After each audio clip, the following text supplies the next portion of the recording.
And so here's the question. What are you thinking about right now? What are you thinking about right now? Jeremiah teaches us that rarely will our circumstances change. But even in the midst of chaos, we can still change.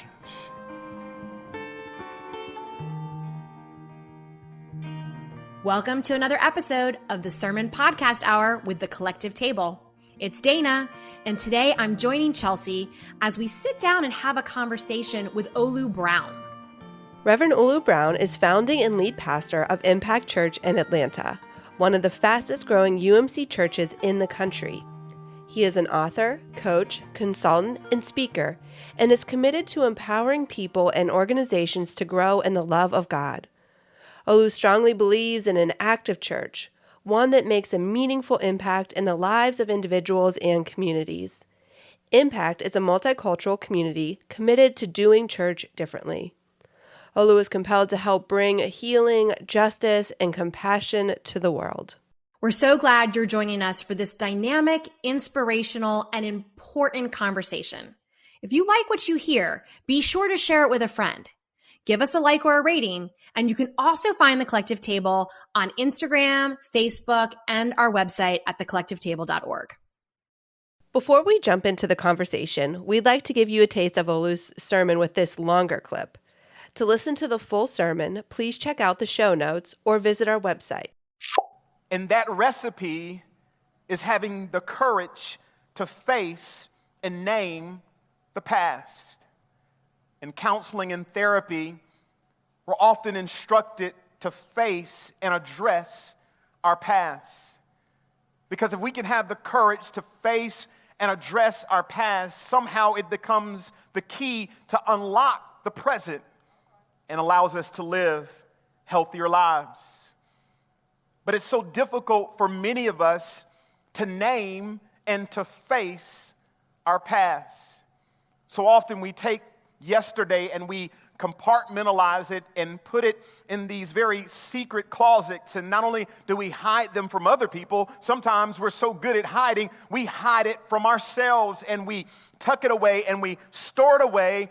But through Jeremiah's therapy session, he was encouraged to bring it out into the present. And so we hear him bringing his past to the present with these clear and definitive words and phrases. Notice, he says, don't get this thing twisted.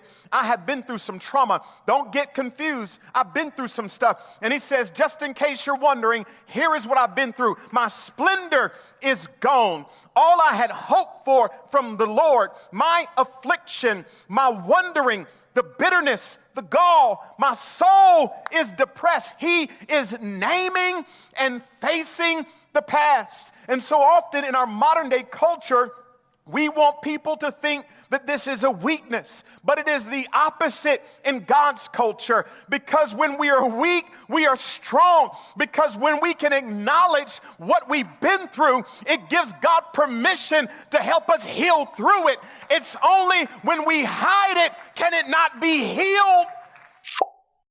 In this conversation, Dana and I talked to Olu about a sermon he preached on during the 20th anniversary of 9/11. Using a passage found in Lamentations, Olu addresses mental health and our human need to deal with the past in order to have a hopeful and joyful future. He reminds us about the delicate balance between trusting God and taking action. In his passionate yet gentle way, Olu inspires us to shift our perspective and view the world through a God lens. We hope you enjoy it.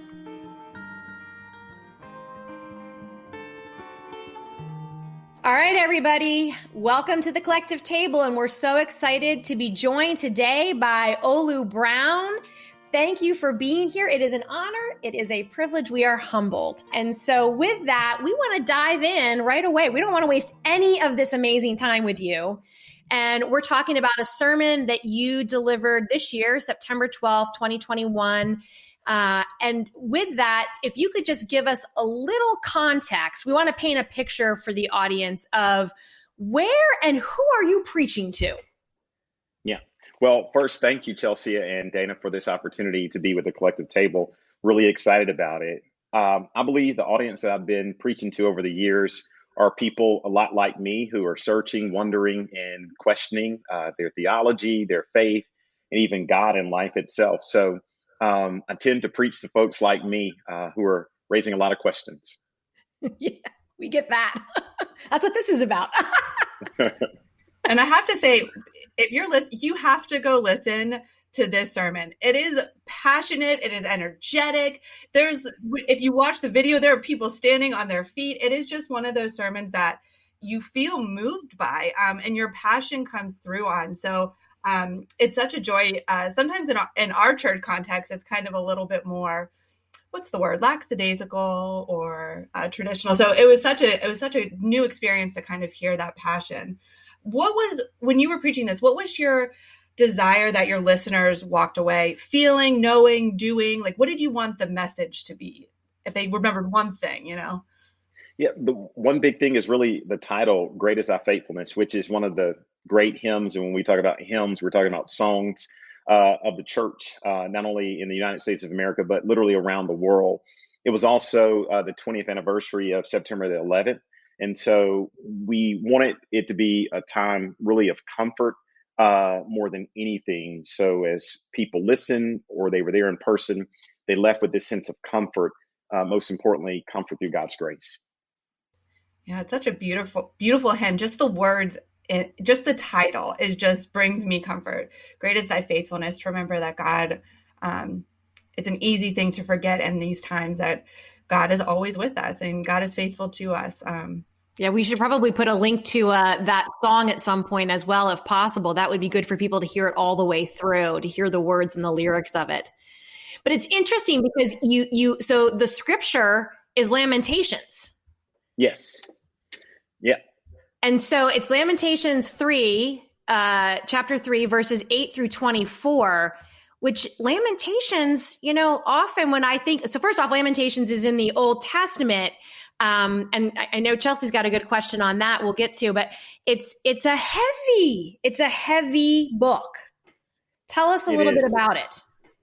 When we think about it, it's really a lament. It's a bit of a sad story, and it's also therapeutic because the writer we believe to be Jeremiah, who was a prophet, and we say he was a major prophet in the Bible, really is lamenting and talking about the things that are happening in his life and the life of God's people. But I think it's therapeutic because you can't heal what you're unwilling to reveal. And so that's something else the sermon focused on, is this power around revealing hurt, pain, disappointment, and brokenness, and not hiding that or acting like we're not hurt or that we're not hurting. And what you're touching on is really this human emotion of lament that I think in the church we don't talk about maybe enough. But this book, you say this in your sermon, it's written thousands of years ago. And I think sometimes so many people think that the Bible is this old book written for the past. It has no relevancy for today. So what do you say to people when they say that? How do you explain how the scriptures are alive and relevant today for you? Well, what I said in the sermon, that Lamentations sounds a little bit like a modern day reality TV show that we watch, on our screens and whatever device it may be, where you're literally looking inside of the homes or the lives of individuals, and you see when they're happy, you see when they're sad. And so when you open Lamentations, in particular, verse 18 of chapter 3, Jeremiah says, "My splendor is gone, and all that I had hoped for from the Lord." I mean, how many reality shows have we seen where we've been able to see close up folks have just literally lost all hope and they're depressed and they're down? Of course, during COVID-19 and the pandemic still happening today, there are families that have lost several family members in a single year. And so what does it mean to say out loud into the world, my hope is gone? And so that's the modern day correlation to ancient text and scriptures like we see in the Holy Bible. I've been through some stuff. And he says, just in case you're wondering, here is what I've been through. My splendor is gone. All I had hoped for from the Lord, my affliction, my wondering, the bitterness, the gall, my soul is depressed. He is naming and facing the past. And so often in our modern day culture, we want people to think that this is a weakness, but it is the opposite in God's culture. Because when we are weak, we are strong. Because when we can acknowledge what we've been through, it gives God permission to help us heal through it. It's only when we hide it can it not be healed. Yeah, such a human experience that is true across time. This like lament, and even if it's brief, hopelessness, and it's a real emotion. And I think we're sometimes afraid to say that, like we feel like we're being unfaithful or something, but it's so human. How can we give people permission to lament? And I think one of the things that I've tried to do in my own ministry and my own life is to demonstrate that it is okay to acknowledge that we're hurting or that we've been hurt. We know the month of May is mental health awareness. And so we talk about that quite a bit in our church. I talk about how I have a therapist that I check in with on a regular basis. And I think people hearing other leaders talk in those types of real ways gives them permission, one, to understand that they're human, and two, that being human means that we need help and we need support. No one does it on their own.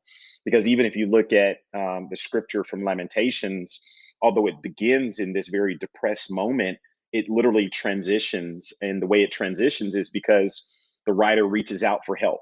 And help for each of us represents different things. It's spirituality, it's religion, it's God, it's therapy, it's a best friend, it's a text from somebody who says, hey, hang in there. It's watching a favorite television show.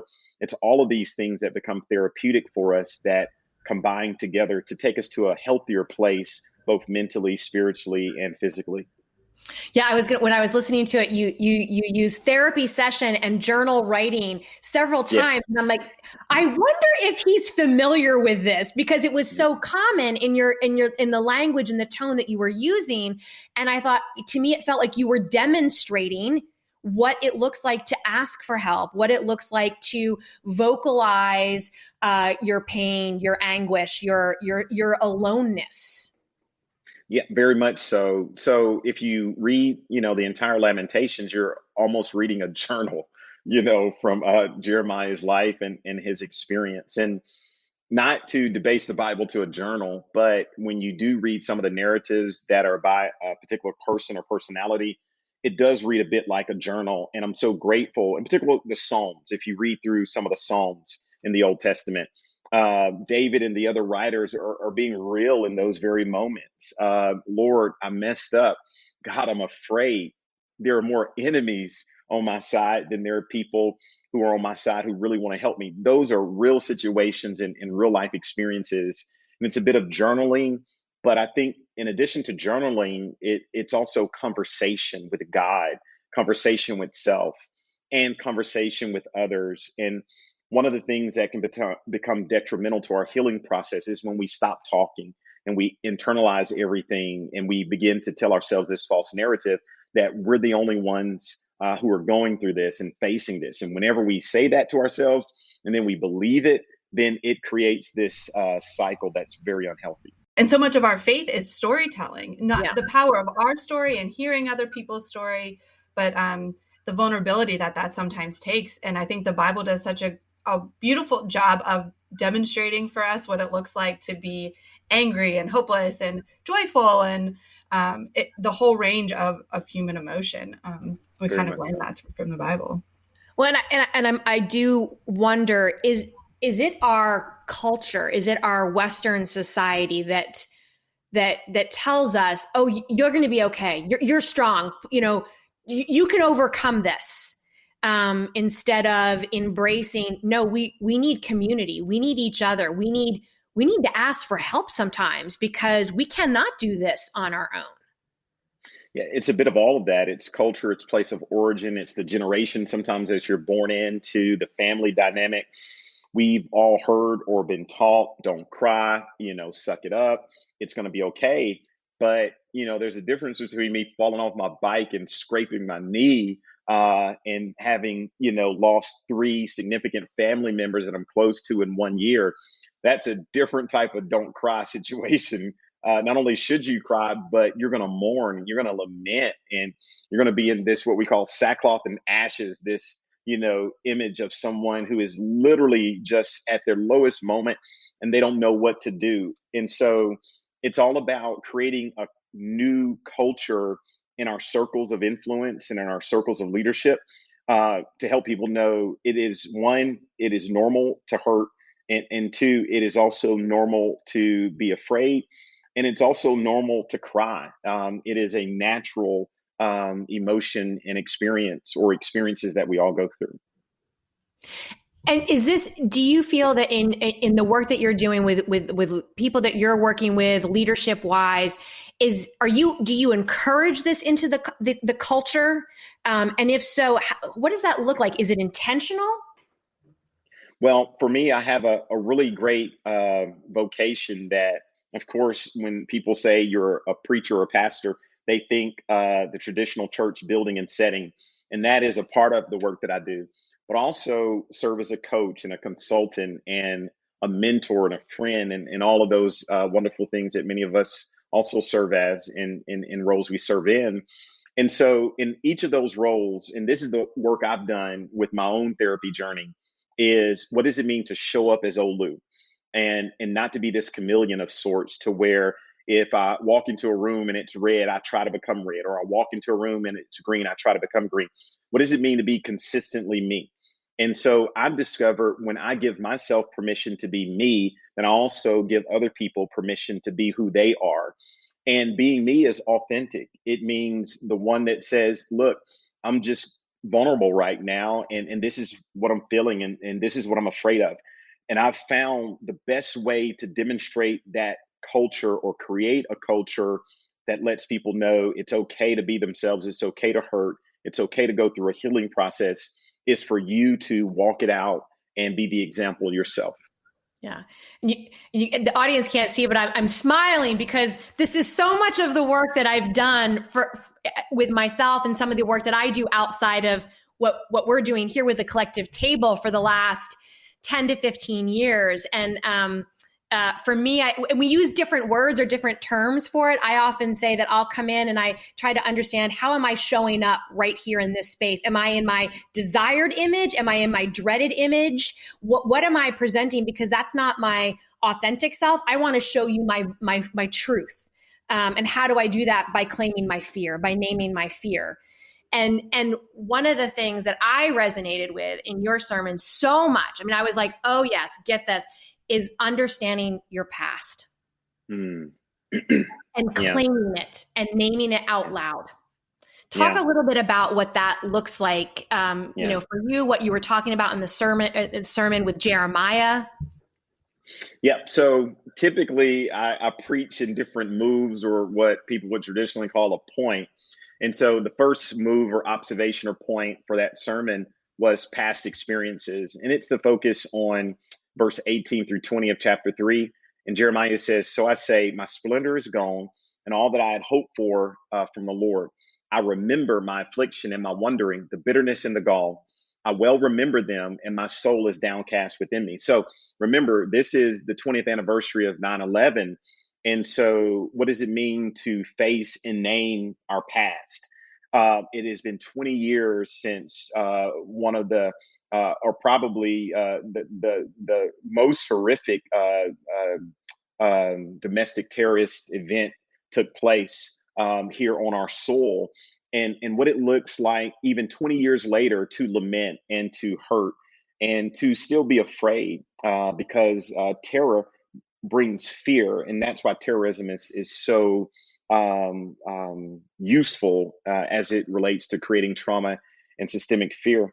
But not only from a national standpoint, but individually, what are the things that we've gone through? We do these preaching preparation calls on Thursday before Sunday, so we're all practicing our sermons. And one of our clergy persons talked about suppressed grief. And so one of the things we experience in our past experiences is that we've suppressed grief, and something will happen that is totally not related to what we went through in the past, but it becomes a trigger, and we find ourselves crying and depressed, and we're like, what is this about? This has nothing to do with this.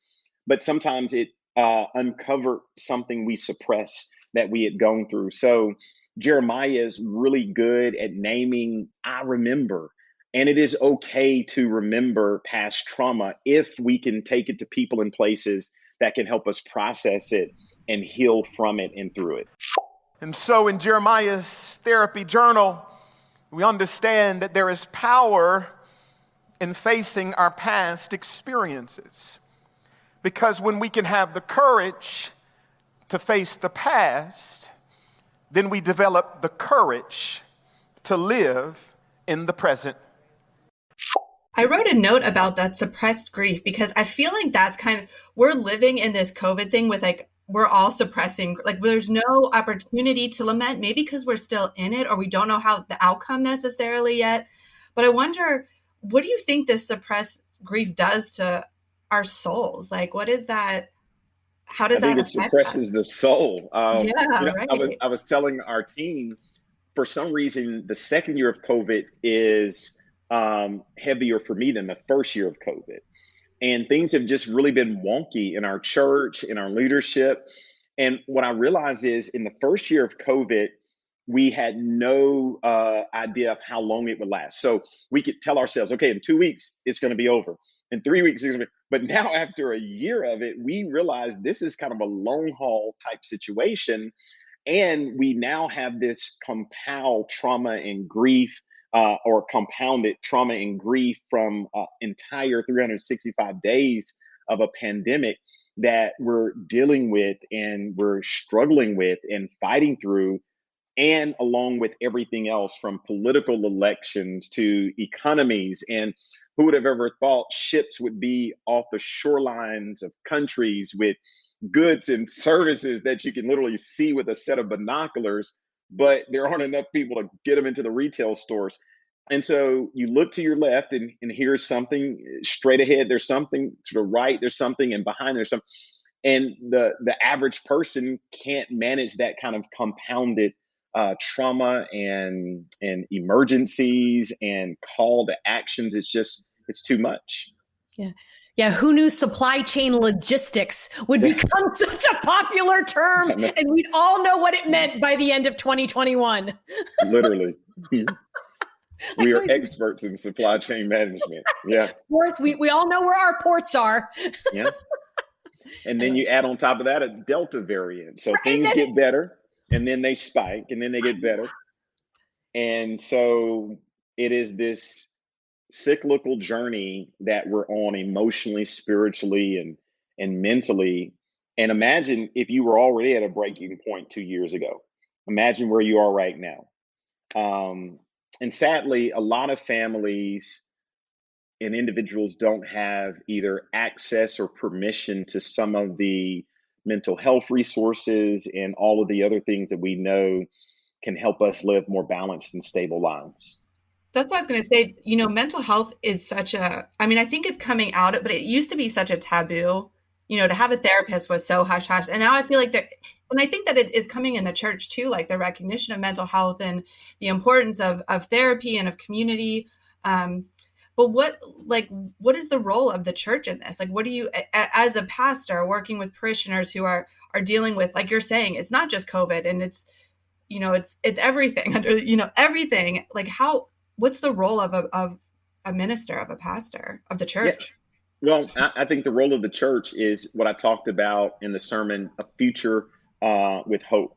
In verse 22 and 23, it says, because of the Lord's great love, we are not consumed, for his compassions never fail. They are new every morning. Great is your faithfulness. I believe for the ministry that God has given me in our church, it is to uplift hope in hopeless situations. And I believe if we can do that in every way possible, through missions and outreach, through small groups, through youth group, through children's ministries, from the sermons to the sacraments to music and song, even the way we greet people pre-pandemic when they were, in the building primarily. How do you address me in the parking lot without knowing that this is the worst day of my life? But as a volunteer in the parking lot, you waved me to my parking space And that smile made a difference in my day. And now, of course, in virtual spaces, how are we offering hospitality? We say at Impact, a big part of our ministry is extreme hospitality.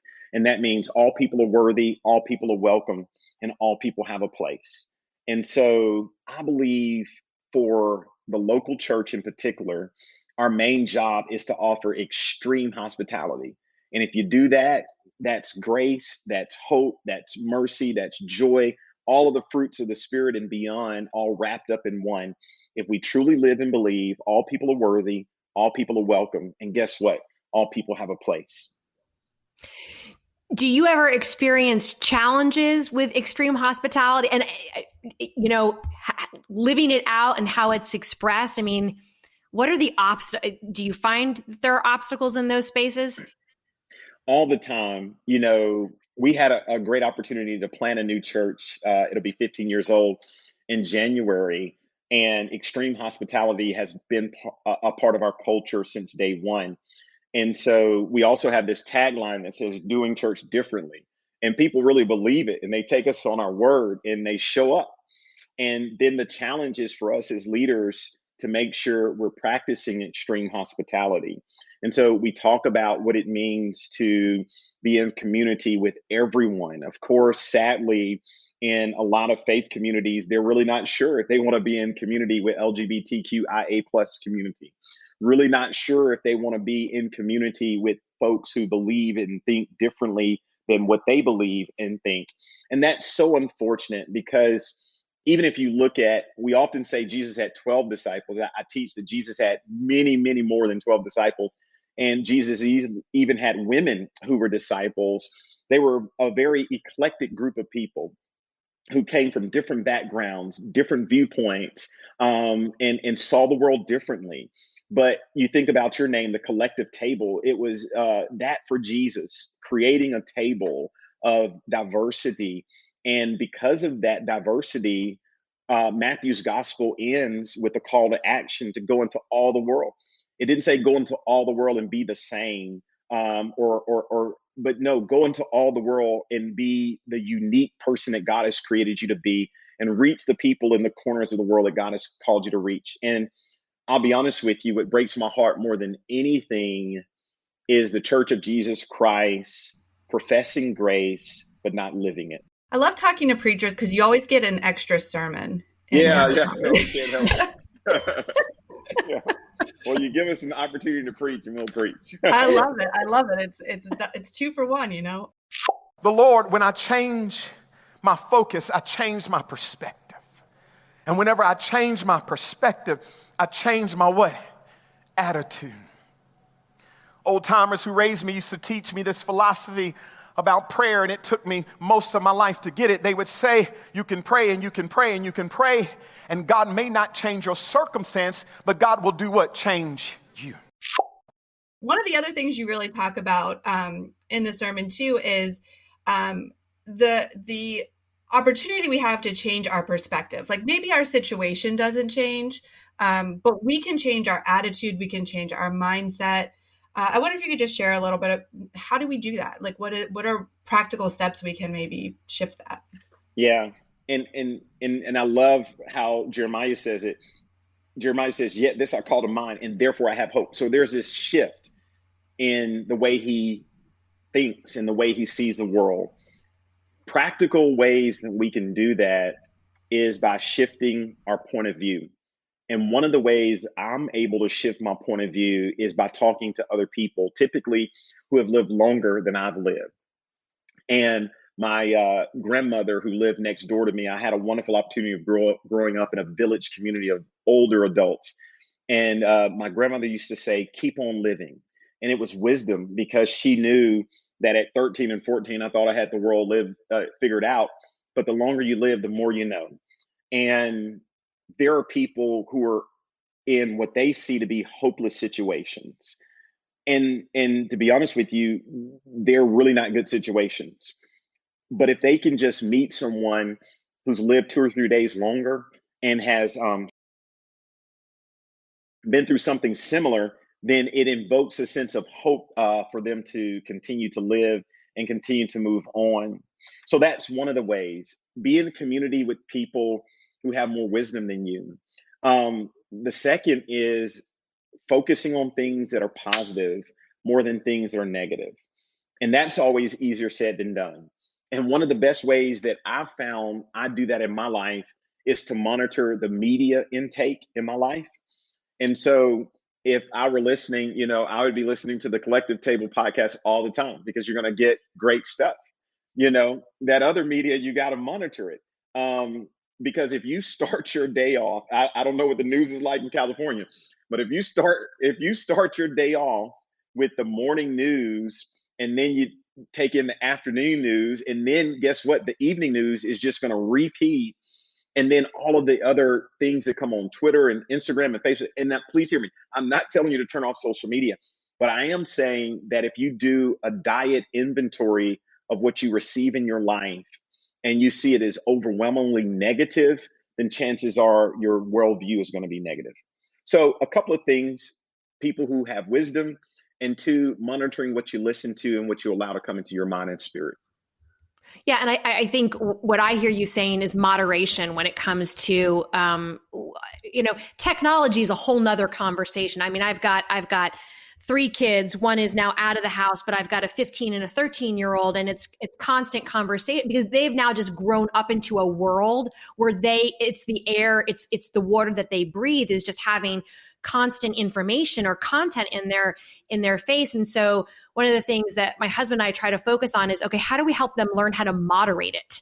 Help them say, okay, this is not what I want to watch right now. And again, yes, you're probably going to watch the news. My guess is you watch the news every once in a while, Olu. You know what's going on in your community. You know what's happening in Atlanta. But at the same time, you're not gonna dive into it all the time, knowing that there are times it's very unhealthy. So when you're working with people, how do you know when, okay, this is something where I need to, it's something I can't guide them here. I need to turn this over to a professional. There is something beyond just kind of down in the dumps mood, but there is some serious, depression, other mental health issues that I can't guide them through. Yeah. Well, I will say there are some colleagues, and I admire them, who are licensed and trained therapists and counselors.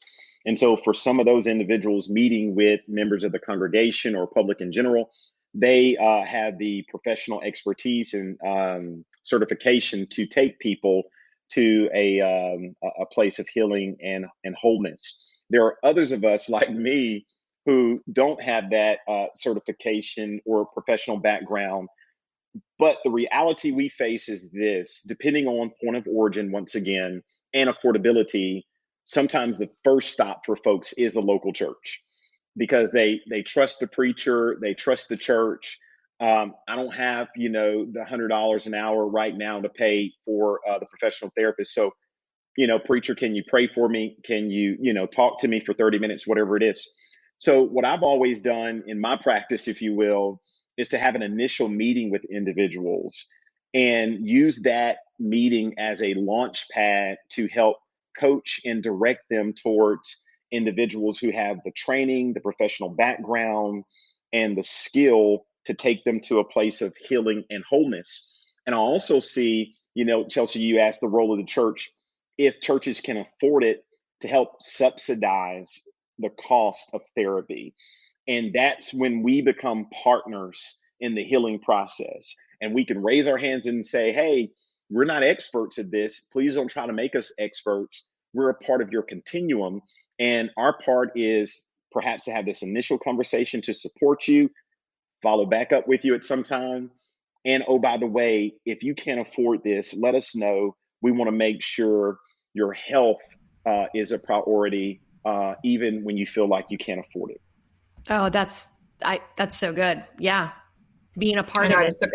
I took a note on that because it does take community. I mean, if you have an individual who is really struggling with depression or some really difficult situations, like you were saying, it takes it takes a community, it takes people with different skills. And Dana and I talk about all the time. That's why we do faith and life together, because you need different people for different things and at different times. And so, community, community. We say it all the time. Well, one of the things I mentioned, I grew up in a neighborhood of older adults. And so I'm from Texas and I live in Georgia. So some of my words may not translate. But in every home that I went to with the older adults, they would have a quilt, Quilt, a quilt. And I was always fascinated as a young person whenever I saw a quilt being made. It was just this series of patches that were woven together that together could warm your body in the midst of a cold environment. And that's the way I see a healing process for our lives. It's all of the network of the medical community, the mentor sage community, the spiritual community, family and friends. And when those are woven together, you get the warmth and the healing that you need. But it's not necessarily just one particular piece that does it all. You know, the other part you talk about, I'll just read you this quote because I love it so much and there's no way I could say it better. But you say, sometimes in God's economy, waiting does more than doing. The world teaches you that you should do and do and do. But in God's economy, sometimes the best thing you can do is to wait and say, God, I am surrendering this to you. And I think in our culture, do plays so much into our mental health and our earned worth, how we feel like we have to earn worthiness. And I just wonder if you could just unpack that for us a little bit more. So even when we're able to face the past, when we're able to acknowledge this is really happening, and then even when we have hope for the future, you can go through all of those moves and all of those shifts and everything be the same, or at least it feel the same. And that is one of the most powerful things that I think Jeremiah lists in this Lamentations chapter 3, where he says, I say to myself, the Lord is my portion, therefore I will wait. And I think it's powerful, one, that you're able to say it audibly or even in your own consciousness. But it is a word of affirmation to say to yourself, look, I've done everything that I could possibly do, but it's really not about doing. This is a moment of being. And it is this whole philosophy around doing and being. And you're right. Our world, in particular, our industrial world, focuses so much on activity and checklists and boxes. And I don't know about each of you, but there are days when I'm depressed because I didn't check off enough of the to-do list boxes because I've made my whole day's purpose around 30 checklist boxes that I couldn't even do 5, even if I had, more than 24 hours in a day. And so what does it mean to shift from this idea of what does it mean to be me and to be whole and to be worthy? Brene Brown talks a lot about worthiness, and I'm sure y'all have, we're fans. Huge yeah, fan. all right, yeah.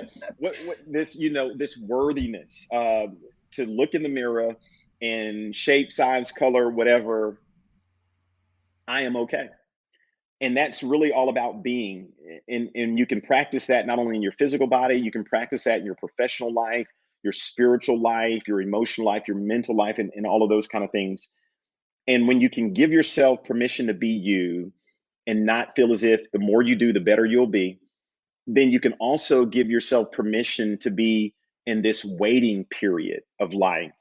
One of the reasons I titled this message, Great is Thy Faithfulness, of course, because of the hymn writer, because of the name of the hymn, but also the writer, Thomas Chisholm, who was born in 1923, was a teacher, a Methodist minister, insurance salesperson, a poet, was a jack of all trades. But one of the things that was most consistent in his life was health challenges. And what is it for someone to go through the pain of chronic illness or chronic pain? There are some of us who we're sick every once in a while, but people who go through chronic illness, I suspect depression isn't very far away from that, because to wake up every day in pain, and I don't know the level of his illness, but from historians, he lived his adult life with health challenges. And so for him to be able to say, great is thy faithfulness, morning by morning, new mercies I see. All I've needed, thy hand have provided. And I imagine in his life, he went to sleep in a waiting pattern And he woke up the next morning and he was still sick. But yet he could look out and see God's grace. In the next night, he was still sick. And the next morning, he was still sick.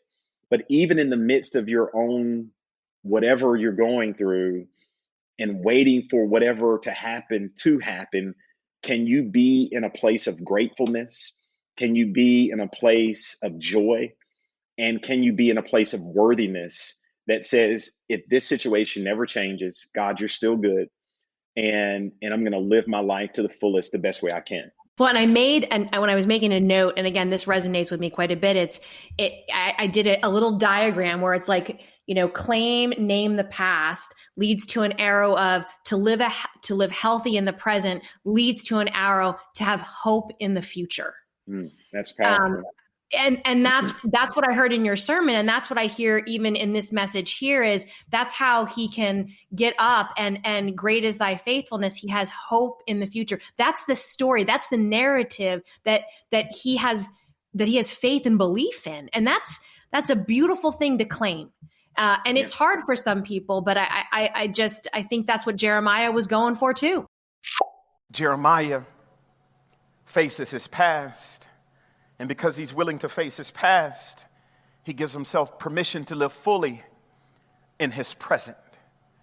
And only after you can give yourself permission to live fully in your present can you embrace a future filled with hope. I didn't get a chance to say this. I guess sermons for me are like movies. Everything doesn't make it off the editing floor, but there was a quote that Chisholm gave as a reflection on this hymn. Of course, it starts out as a point, and this is what he said. He says, "My income has not been large at any time due to impaired health in the earlier years, which has followed me on until now. Although I must not fail to record here the unfailing faithfulness of a covenant-keeping God, and that God has given me many wonderful displays of God's providing care, for which I am filled with astonishing gratefulness." So not only did he have health challenges, he also didn't have a lot of money. He was broke. He had no money. And yet he had, And this poem he wrote is now sung all over the world. Right. I mean, and it goes back to what we were talking about at the start of this conversation, the giving permission for people. Like, it's this living example of, with all that he experienced in the world, that he could still hold on to this hope. Him living that and writing this beautiful hymn that's still one of, I think, probably all of our favorite hymns, that, in doing so gives people permission and a model for how to do it no matter what your situation is. And I think you kind of outlined that in your sermon so beautifully. My mom was recently diagnosed with stage 4 cancer, and it's been a painful journey, and she has been battling it, and our family's been dealing with it. But yet I come back to, and one of the things I always share with her is, you are loved. God loves you. And even though you're in pain and you're in suffering, God is with you and never gives up on you. God does not will these things, but yet God is in these things. And I think that's where, I just believe that God is more than all of this, more than our broken bodies, more than our broken minds, more than our brokenness that we create with each other through systemic racism, through oppression, through, war and poverty. And, so I appreciate that message for sure. Yeah. 2 quick examples that I had, because I don't want the listeners to think it's all about doom and gloom, but that is Lamentations. A couple of weekends ago here in Atlanta, I went to this event in downtown Atlanta. And after it was over with, there was a woman who was an older adult who was at that event. And the event had been rescheduled a couple of times because of COVID. And I felt so sad for her because she had her cell phone in her hand and she was waiting on a car. But she said her husband had passed away and he was supposed to be at this event with her. But remember, it had been rescheduled a couple of times and he passed away in the midst of that. So here we are in the cool night air of downtown Atlanta. And she says, "I'm trying to order an Uber and I've never done this before." And so she has her phone out and she hands it to me basically. and says, which of the cars, Uber X, Uber Extreme, all the Ubers they have. And in that night, the most important thing I probably could have done that day was help her find an Uber for the first time in the middle of downtown Atlanta. And and that's a sign of God's faithfulness for a woman who had been through so much, but yet to meet a friend that night. And at that moment, me asking, being a good preacher and say, hey, do you go to a church and all those kind of things? At that moment, that was the church. That was God's grace. That was hope and mercy. And then, yes, yeah, I guess 2 days ago, no, yesterday, we do our staff meetings. And there's a young man who did a phenomenal job of starting an organization called lovebeyondwalls.org that is an outreach and a mission to homeless brothers and sisters in the metropolitan Atlanta area. And he's done a homeless museum that helps to educate individuals on homelessness and the causes of it. And as we were touring it with our team, I realized that was also a sign of grace to take this young man whose name is Terrence and inspire him in such a way. And when he tells the story of the number of people who have come out of homelessness because of their work. So whether it's a person trying to order Uber car for the first time on a cool night, or a young brother who is giving his life away to help the unhoused have housing, there is so much to be grateful for in the midst of a pandemic, in the midst of systemic, you add what next to it. God is still faithful. And I'm just grateful to be a part of what God is doing in the world. Yeah. Oh, chills. Amen. It really does remind me, though, that church is not a building, and church is and God is everywhere. And I think we constantly have to remind ourselves of that. Like, God is in the checkout line at the grocery store, and when you're driving your car and someone cuts you off, and like all of these things that our daily life, God is present in the midst of. Always there, always showing up. And, are we available? I'll tell you one more quick thing that happened to me. And I know y'all are like, oh, Luke, where are you getting these stories from? This is an absolutely true story. It happened just a few hours ago. And this doesn't happen to me often. But I was in a retail store and I was walking out, and there were these two ladies. It was a big box store. So people who are just buying a bunch of stuff because that's their business. And they were loading some stuff in the car. And the lady looks at me and immediately asked me what I do. And I said, I'm a pastor. And then she quickly told me about a situation in her life and asked, what did I think? And I offered her a scripture and told her I would pray for her.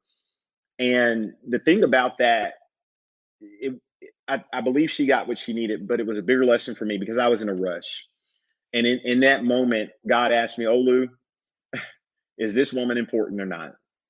And I tell you, I had somewhere to be, but it was really an awakening for me. And so I think when we talk about gratitude and gratefulness, not only are we in a place to receive it, but are we also in a place to share it? And that means you got to get off, this treadmill of what we call our society of going 90 miles an hour and stop, to see children, stop to see people who are homeless, stop to see people who may be in abusive situations, but they're not going to say it. Stop to see folks who are happy and celebrate with them.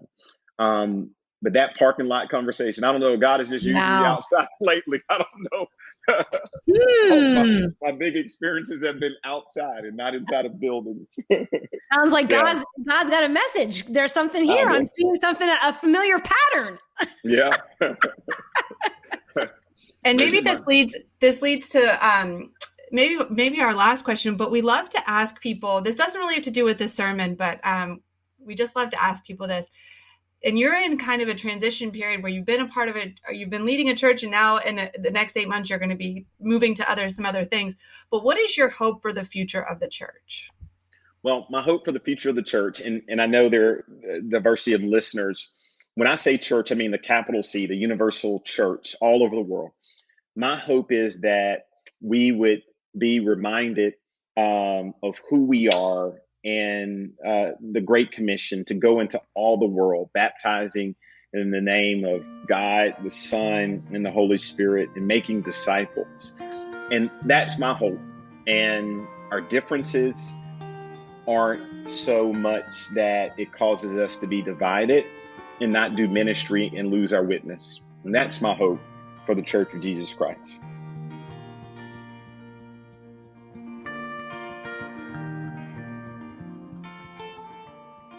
Thank you so much for joining us for this episode of the Collective Table's Sermon Podcast Hour. May you live into the grace that God has set before you. May you remain open to the ever expansive love of our great God. May you find joy and peace in the small and large moments.